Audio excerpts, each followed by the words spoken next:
Hello students, welcome back to the Tantrik sir physics classes. आज का problem जो rotational dynamics पर है वो एरडॉफ से है, chapter first, problem number 260। Irodov chapter first of the Irodov and problem number 260। क्या है प्रॉब्लम?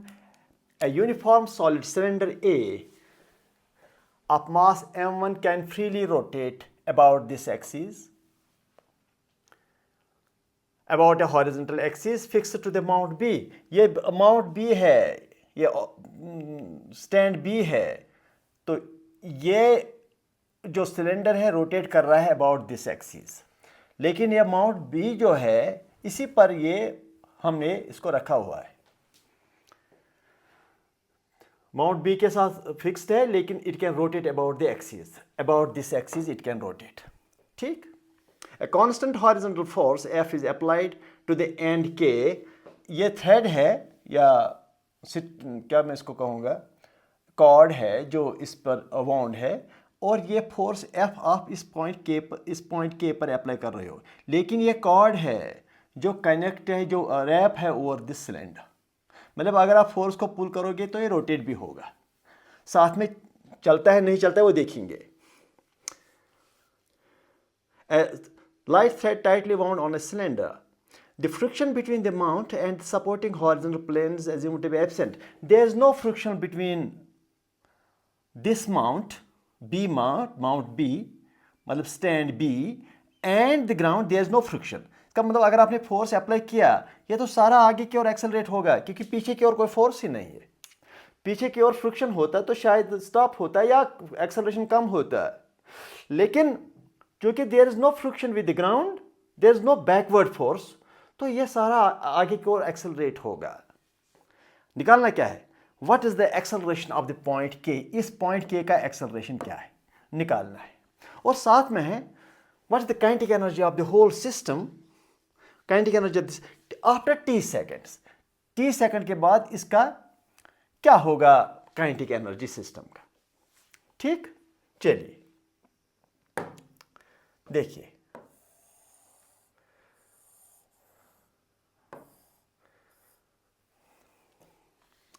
पहली बात यह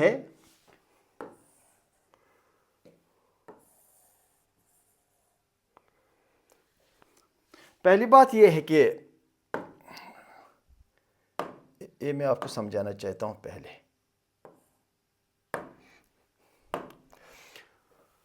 ये है सिलेंडर, सॉलिड सिलेंडर जिसका मास m1 है, और ये जो माउंट है इसका मास m2 है, और ये इस पुल करने से it will create a torque about this, क्योंकि रेडियस का r है। टॉर्क प्रोड्यूस करने से ये रोटेट होगा with angular acceleration alpha, let me suppose. लेकिन इस फोर्स को अप्लाई करने से ये सारा सिस्टम जो है m1 plus m2 as a whole system, ये आगे की ओर एक्सेलरेट भी होगा। तो इस पॉइंट का जो एक्सेलरेशन है वो तो इस ट्रांसलेशनल एक्सेलरेशन जो होगा, translational acceleration plus rotational alpha की वजह से, जो वैसे ये जो अल्फा है ये इस डायरेक्शन में होगा उल्टा, क्योंकि this force will create a torque anti clockwise. ठीक, तो इस पॉइंट का जो एक्सेलरेशन है that will be acceleration, translational acceleration of the whole system plus acceleration due to the angular acceleration of this cylinder. उसकी वजह से जो भी, मतलब इस वजह से इसको टेंजेंशियल एक्सेलरेशन होगा यहाँ पर, वो इसको भी होगा टेंजेंशियल एक्सेलरेशन। तो इस पॉइंट का acceleration with respect to ground वो होगा +80। इस पॉइंट का एक्सेलरेशन एक तो इस टेंजेंशियल एक्सेलरेशन की वजह से होगा जो इस अल्फा की वजह से आएगा, और साथ में जो ट्रांसलेशनल एक्सेलरेशन होगा इस फोर्स की वजह से सारा सिस्टम जो ट्रांसलेट होगा उसका एक्सेलरेशन ऐड होगा। या अगर मैं आपको, what are the concept that we are going to use here. कौन से कॉन्सेप्ट? एक कॉन्सेप्ट ये है कि एक्सेलरेशन ऑफ दिस के with respect to the ground, with respect to the ground observer is equal to acceleration of point K with respect to ground observer। ये मैंने पहले भी आपको दिखाया था, जब मैंने आपको दिखाया कि कोई भी क्वेश्चन किया जा सकता है जो रिलेटिव मोशन पर हो, कोई भी क्वेश्चन, उसको मैंने कहा था वो magic formula to solve all the problems in relative motion. Acceleration of point K with respect to ground is equal to acceleration of point K with respect to system, ये जो सारा सिस्टम है, plus acceleration of the system, इस system का acceleration with respect to ground. तो system cancel होकर के it is again the acceleration of K with respect to ground. So acceleration of this point with respect to ground observer is equal to acceleration of this point with respect to system. इस system के aspect में इसका acceleration क्या है, plus system का acceleration, इस सारे system का acceleration with respect to ground क्या है. तो एक तो ये कॉन्सेप्ट हम यूज करेंगे, वरना मैंने आपको पहले ही बताया इसके बराबर होगा. इसको जनरल मेथड से इसे किया जाएगा. दूसरा यह है कि what is acceleration of the system, translational acceleration of the system. What is the translational acceleration of the whole system? उसका कॉन्सेप्ट क्लियर है, F net force divided by total mass. ये दो कॉन्सेप्ट्स हम इसको अप्लाई करेंगे, यही दो concepts. These are the two concepts that we are going to use. Acceleration of K point with respect to ground जो निकालना है is equal to acceleration of K with respect to system. इस system के about acceleration इस point का क्या है, plus acceleration of the system with respect to ground. Acceleration of the whole system with respect to ground is this translational acceleration. That is the acceleration of the whole system with respect to ground.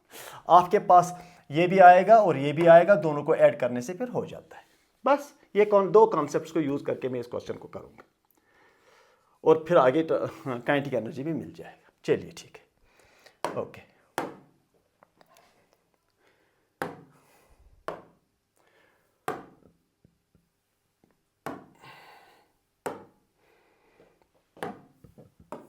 चलिए, तो पहली बात यह है कि I want to find the translational acceleration. Translational acceleration AT या acceleration of every point of the system in the forward direction. That is translational acceleration. That is the acceleration of the center of mass of this. That is the acceleration of this mount B. Translational acceleration. वो इस point का भी acceleration होगा आगे. इस point का भी वो एक्सेलरेशन होगा. हर एक पॉइंट जो यहाँ है, हाँ, लेकिन इस पॉइंट का नहीं, क्योंकि ये रोटेट भी कर रहा है ना. तो हर एक पॉइंट का ट्रांसलेशनल एक्सेलरेशन मैं निकाल कर देता हूं, लेकिन बाद में इस पॉइंट का डिफरेंट होगा, क्योंकि इस पॉइंट का एक्सेलरेशन जो होगा वो रोटेशन की वजह से भी होगा. लेकिन बहरहाल जो ट्रांसलेशनल एक्सेलरेशन होगा हर एक पॉइंट का सिस्टम का, वो मैं निकाल कर देता हूं. फिर there are some points of the system which have acceleration in addition to translational acceleration. लेकिन पहले ट्रांसलेशनल एक्सेलरेशन जो है वो सब पॉइंट्स का होता है फॉरवर्ड में. लेकिन अगर सिस्टम में कोई रोटेशन भी होता है, फिर उस पॉइंट का जो एक्सेलरेशन है वो ट्रांसलेशन तो होगा ही होगा. पहले प्लस कुछ होगा या माइनस कुछ होगा. रोटेशन की वजह से प्लस भी हो सकता है, माइनस भी. यहां तो प्लस होगा क्योंकि ये पॉइंट आगे जाएगा और ये पीछे की ओर रोटेट तो यूं करेगा, तो इस पॉइंट का एक्सेलरेशन कम होगा. आगे तो होगा ही होगा ट्रांसलेशनल एक्सेलरेशन, लेकिन फिर पीछे भी होगा. तो मतलब साफ है, पहले जो आप ट्रांसलेशनल एक्सेलरेशन निकालते हो that belongs to every point of this system. ठीक. और फिर आगे जाकर सिस्टम में कुछ चीज रोटेट भी करता है, तो जो रोटेशन सिस्टम में होता है उन रोटेशनल पॉइंट का एक्सेलरेशन कुछ एडिशन में होता है.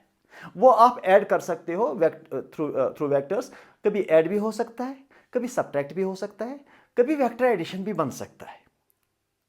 ठीक. लेकिन अगर किसी पॉइंट का रोटेशन नहीं है तो उसका सिर्फ ट्रांसलेशनल एक्सेलरेशन होता है. जैसे ये नीचे वाला जो माउंट है उसका सिर्फ ट्रांसलेशनल एक्सेलरेशन होगा, लेकिन ये जो सिलेंडर है उसका ट्रांसलेशनल एक्सेलरेशन के एडिशन में एडिशनल एक्सेलरेशन भी होगा. तो इसीलिए मैंने इस पॉइंट को लेकर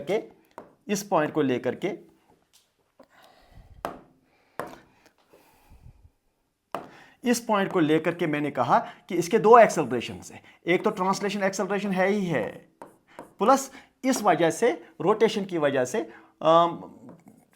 टेंजेंशियल एक्सेलरेशन भी है। तो इन दो को ऐड करना पड़ेगा।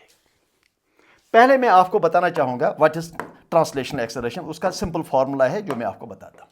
Translational acceleration that is the acceleration of centre of mass also. इस पॉइंट का एक्सेलरेशन भी वही है, क्योंकि इस पॉइंट का एक्सेलरेशन 80 होगा, कोई एडिशन नहीं होगा, लेकिन दूसरे पॉइंट्स का एडिशन होगा क्योंकि रोटेशन भी है। चलो, it is F net by total mass of the system. वो m1 इसका है और m2 इसका है। Total mass is m1 plus m2। और what is the force on the system? That is only this f। वो सिर्फ ये f है, ठीक। So that is f divide by m1 plus m2। पहली बात तो यही है। तो कम से कम हमने क्या किया? हमने सिस्टम का ट्रांसलेशनल एक्सेलरेशन निकाल दिया, और उसका फॉर्मूला भी सिंपल है, net force divide by total mass. Net force कौन सा? The only force acting on this, that is f, ये वाला। अच्छा, अब मैं इसी फोर्स की वजह से देखूंगा what is the torque produced about this C, about this centre. तो torque produce is equal to, that is torque produce is equal to, that is Fr anticlockwise, like this, anticlockwise torque. तो anticlockwise को ऐसे rotate करेगा, ऐसे rotate करेगा, यहां इस point का आगे एक्सेलरेशन होगा और वो एक्सेलरेशन यहां पर आएगा, ठीक। तो पहले अल्फा तो निकालो, फिर टेंजेंशियल एक्सेलरेशन भी निकलेगा अल्फा आर करके, ठीक। तो torque is equal to R into F. तो what is torque? Torque is equal to I alpha is equal to R F. फिलहाल ठीक चल रहा है। What is moment of inertia about the centre of mass here? That is 1/2 m1 r square alpha r f. r gets cancelled, तो what is alpha? That is 2f by m1। ये हो गया alpha. तो अगर ये alpha है, मुझे बताएं इस पॉइंट का टेंजेंशियल एक्सेलरेशन क्या है? What is the tangential acceleration of this point? Tangential acceleration of this point, that is 2f, ये तो mr हो जाएगा, 2f m1r into r alpha r, tangential acceleration is because of this rotation like this, tangential acceleration, and that tangential acceleration gets added to this. तो इस point का acceleration, एक तो translational acceleration plus tangential acceleration, इसकी वजह से, एक तो सारा आगे जा रहा है एक्सेलरेशन से, दूसरा ये रोटेट भी कर रहा है, तो उस वजह से इसको एडिशनल एक्सेलरेशन मिलेगा फॉरवर्ड में। तो R gets cancelled, so what is 80 tangential acceleration? That is 2f by m1, 2f by m1। अब बताइए टोटल एक्सेलरेशन के पॉइंट पर क्या है? बताइए, शाबाश। This plus this, total acceleration. वैसे अल्फा भी आपके पास अभी है, अल्फा भी। चलो, total acceleration of the point के with respect to ground is equal to f by m1 plus m2, that is translational acceleration, plus acceleration due to rotation, tangential acceleration of the point, that is क्या निकला वो? 2f by m1, 2f by m1। तो it is acceleration of k with respect to ground is equal to f common 1 by m1 plus m2 plus 2 by m1 हो गया। चलो, acceleration of k with respect to ground is equal to f, m को इधर लाइए, m1 को, plus इसको इससे के साथ मल्टीप्लाई कीजिए, 2m1 plus 2m2 bye m1 into m1 plus m2। तो ये तो होगा एक्सेलरेशन इज इक्वल टू, ये वाला acceleration, that is equal to f into 3m1 plus 2m2 divide by m1 by m1 plus m2। Answer खत्म। लेकिन अब मैं आपको इस तरीके से दिखाऊंगा। चलो ये तो हो गया है, क्योंकि यहाँ तो इजी कर दिया मैंने। एक तो ट्रांसलेशन एक्सेलरेशन जो सारे सिस्टम का आगे की ओर हो रहा है, दूसरा टेंजेंशियल एक्सेलरेशन इस रोटेशन की वजह से। जरा इसके तरीके इस तरीके से करते हैं। एक्सेलरेशन ऑफ के that point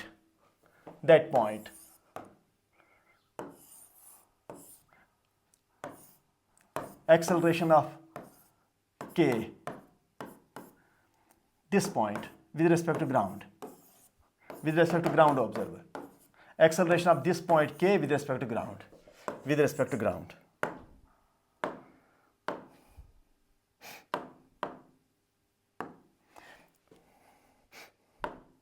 is equal to acceleration of k, इस पॉइंट का acceleration with respect to this system, इस सिस्टम के about with respect to system, plus acceleration of the system, इस सिस्टम का acceleration with respect to this, with respect to ground।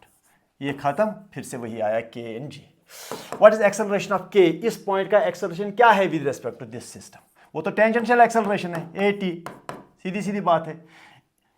अगर ये rest में होता, अगर k रेस्ट में है, तब तो सिर्फ tangential acceleration ही है।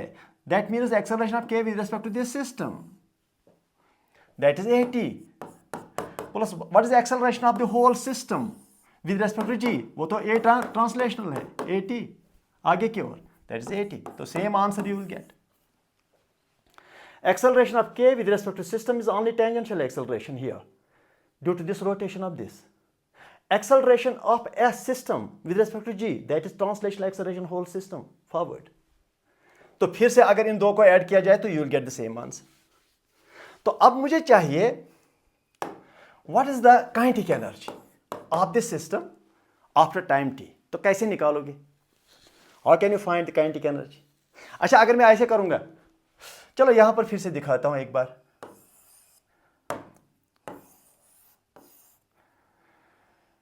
तो ऐसे रोटेट कर रहा है, ये फोर्स है, के पॉइंट, कोई फ्रिक्शन नहीं है, आगे की ओर ही मूव कर रहा है। तो बताइए what is kinetic energy after some time t। 1/2 पूरा मास इसका m1, इसका m2, m1 plus m2 v square, translational kinetic energy of the whole system. क्योंकि अगर ये जो सिलेंडर है रोटेट कर रहा है, लेकिन साथ में आगे भी जा रहा है, यह सिर्फ काइनेटिक एनर्जी आगे जाने का काइनेटिक एनर्जी है, ट्रांसलेशनल काइनेटिक एनर्जी आगे जाने का, प्लस अब यह रोटेट भी कर रहा है ऐसे कुछ, रोटेशन की वजह से 1/2 m1 नहीं I omega square। It is translational kinetic energy of the whole system forward, and in addition it is rotational kinetic energy of the cylinder rotating।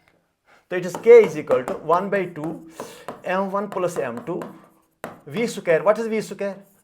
That is u plus at, translational acceleration, not total, it is translational acceleration because it is translational kinetic energy, only at t whole square। Velocity is equal to any velocity after some time is equal to u plus at, magar this a is at, translational kinetic energy, plus 1/2, what is moment of inertia of this? 1/2 m1 r square into omega square।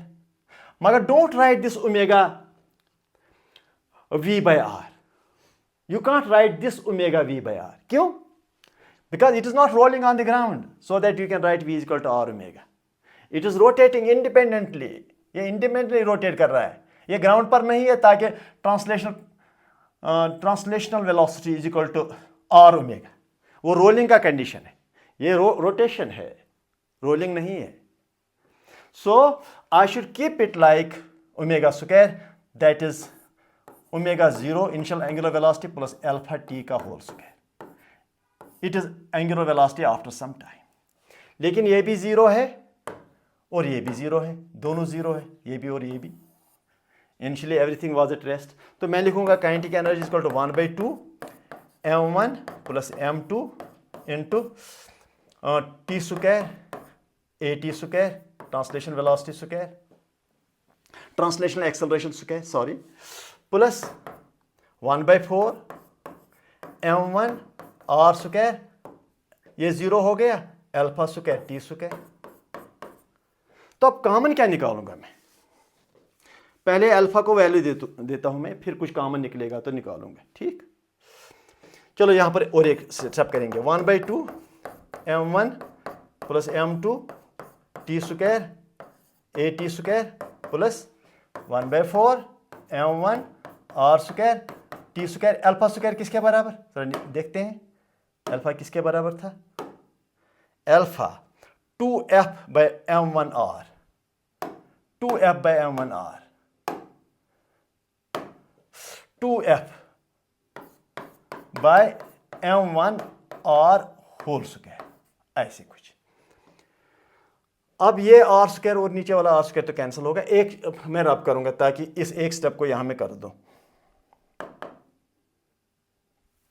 एक step को यहां करना चाहता हूं मैं, बस। फिर आगे जाकर के मुझे काइनेटिक एनर्जी भी निकालना था और एक्सेलरेशन ऑफ दैट पॉइंट निकालना था। इस पॉइंट का एक्सेलरेशन निकालना था जो मैंने निकाला, लेकिन इस पॉइंट का एक्सेलरेशन, एक तो ये सारा ट्रांसलेशनल एक्सेलरेशन था प्लस टेंजेंशियल एक्सेलरेशन, इसकी वजह से, और उसको मैंने दो तरीकों से आपको दिखाया। It is K is equal to kinetic energy 1/2 m1 plus m2 T square. What is translational acceleration? That is f square by m1 plus m2 का स्क्वायर। वो ट्रांसलेशनल एक्सेलरेशन इजी है, वो सिर्फ total force by total mass plus T square भी लिखा, ये भी लिखा 1/4 yes m1 r square T square 4f square divided by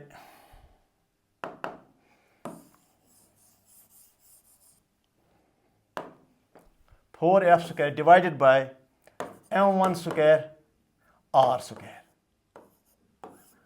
r square खत्म हुआ और m1 और एक m1 खत्म हुआ, तो 4 और 4 भी खत्म हो गया। मुझे क्या निकलेगा, क्या निकालूंगा मैं यहां पर कॉमन? चलो, एक तो टी स्क्वायर और फिर ये एफ स्क्वायर, अंदर रहेगा m1 प्लस m2 एक के साथ खत्म होगा, तो वहां रहेगा 1/2 टाइम्स m1 प्लस m2, ये और ये ही रहा, बाकी तो कॉमन निकाला T F square T square plus 1/m1 only, ऐसे, क्योंकि यहां नीचे अब m1 रहा, एक m1 और स्क्वायर खत्म हो गया, r स्क्वायर भी खत्म हो गया, 4 के साथ खत्म हुआ। तो आगे जाकर के क्या लिखेंगे? शाबाश,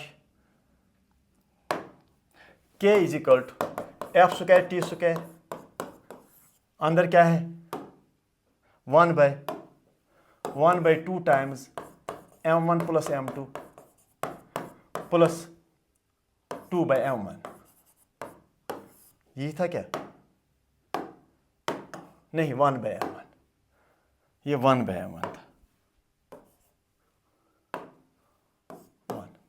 तो it is k equal to F square T square, m1 को इधर लाइए, इस m1 प्लस m2 को उधर लाइए, ट्वाइस m1 प्लस 2m2, इसको मल्टीप्लाई करके यहाँ रख दिया, divide by m1 2 times into m1 plus m2। Simple rule है, इसको नीचे से मल्टीप्लाई कर दिया और इसको यहाँ रखा और इसको यहाँ रखा। That is by simple mathematical rules. k is equal to 3m1 plus 2m2 divide by 2 times m1 plus m2 into F square T square. Answer F square T square. This is the kinetic energy. This is the kinetic energy of the whole system after time t. इसमें एक तो जो system जा रहा है आगे, एक तो इसका काइनेटिक एनर्जी होगा, सिलेंडर लेकर के, ये माउंट लेकर के जिस पर ये स्टैंड है सिलेंडर, दूसरा जो सिलेंडर का रोटेशनल एनर्जी वो भी साथ में ऐड हो जाएगा। 1/2 m1 plus m2 total system का जो काइनेटिक एनर्जी है 1/2 m1 plus m2 v square, that is total translational kinetic energy of the whole system. उसमें डिस्क भी, उसमें ये सिलेंडर भी आएगा, प्लस एडिशन में सिलेंडर का जो kinetic energy 1/2 I omega square. I is the moment of inertia of the cylinder, solid cylinder, which is 1/2 mr square. This is the question from Aerodrome. You do it twice, and these questions which I pick up from Aerodrome, they are very good questions. इसमें जब हम question को करते हैं, इसमें हमें बहुत चीज़ें सीखने को मिलती हैं। इसमें हम देखते हैं कि how to use the concept.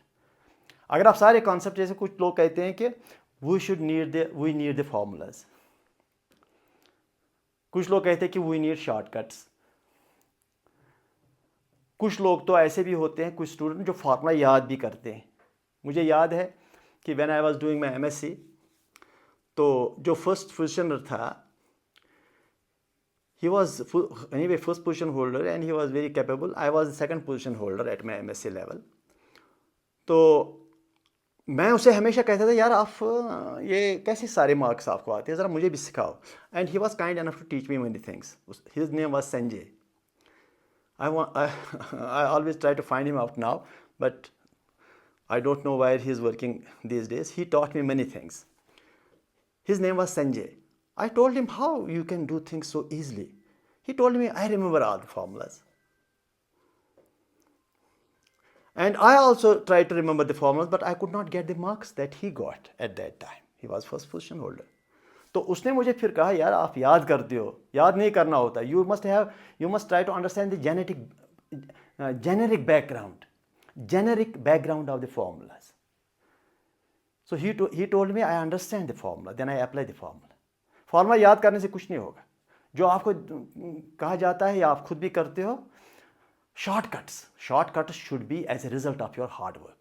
Shortcuts comes when you work very hard, when you work extremely harder, and then you learn the shortcuts. आप पहले ही शॉर्टकट लर्न करने की कोशिश करोगे तो he will always frame a question which you can't solve. If you only learn shortcuts, if you try to learn, because जो questions को frame करते हैं IIT लेवल में, वो बहुत ही क्लेवर होते हैं। They know what you are doing, what shortcuts you are learning. They frame a question in such a way as you get the deception, as you get it wrong. So my advice to you is, pick up a question, a heavy one, try to solve it, and try to understand the concepts, and then how to apply the concepts to solve the problems. In this process of learning, आपको shortcuts भी आ जाते हैं, और बाद में shortcuts भी सीख लो, उसमें कोई बुराई नहीं है। लेकिन पहले ही शॉर्टकट्स ढूंढते हो या पहले आप फार्मूला याद करते हो, that is very deceptive in many ways. Thank you.